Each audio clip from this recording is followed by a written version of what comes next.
Baik, Assalamualaikum warahmatullahi wabarakatuh. Salam sehat bagi kita semua. Ya. Baik, pada pertemuan kali ini kalian akan belajar menyimpulkan makna tersirat dalam teks anekdot. Nah, pada pembelajaran sebelumnya, kamu sudah mempelajari dalam anekdot terdapat sindiran yang disampaikan melalui humor. Dalam kegiatan pembelajaran ini, kamu akan belajar menyimpulkan makna tersirat yang disampaikan melalui anekdot. Makna tersirat anekdot itu biasanya berbeda dengan sindiran dan kritikan, tetapi lebih mengarah pada tujuan yang ingin disampaikan oleh si pembuat kritik. Ya, perhatikan, mengidentifikasi makna tersirat dalam anekdot. Adapun langkah-langkahnya yang harus kalian tempuh, yang pertama adalah membaca teks anekdot dengan sesama. Kemudian menganalisis pesan, kritiknya, ataupun nasihat ya, dengan menilai tindakan ataupun dialog yang disampaikan oleh tokoh.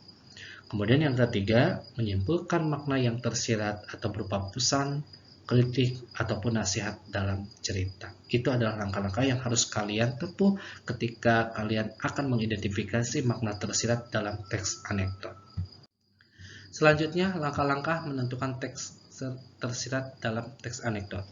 Yang pertama adalah membaca secara keseluruhan teks anekdot.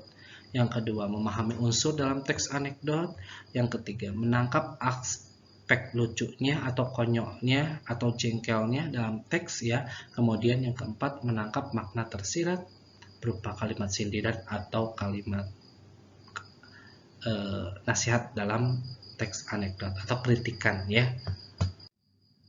Ini adalah salah satu contoh dari teks anekdot yang berjudul dosen yang juga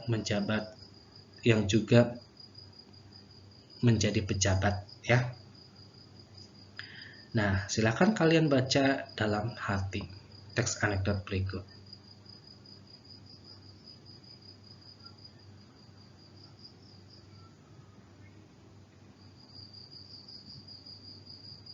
Sudah kalian baca? Nah, selanjutnya kalian lihat pokok isi yang tersiratnya. Masalah yang dibahas itu adalah berkaitan dengan judul ya, dosen yang merangkap jabatan. Ya. Yang kedua, unsur humornya itu terdapat pada kalimat penutup sebagai jawaban mengapa sang dosen tidak pernah mau berdiri dari tempat duduknya. Ternyata karena kalau dia berdiri, takut kursinya diduduki orang lain. Makna yang tersiratnya adalah kritikan yang dimaksud adalah kritik kepada para pejabat tentunya yang takut kehilangan jabatannya dan tidak mau digantikan oleh pejabat baru. Sampai di sini paham?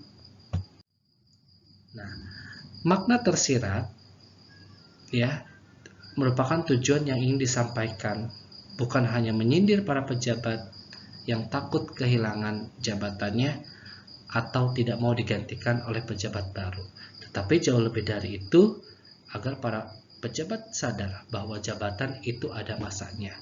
Ketika masa jabatannya sudah habis, hendaknya para pejabat itu dengan legowo bersedia digantikan oleh orang lain. Ini adalah makna tersirat dari teks anekdot yang berjudul pejabat yang merangkap tadi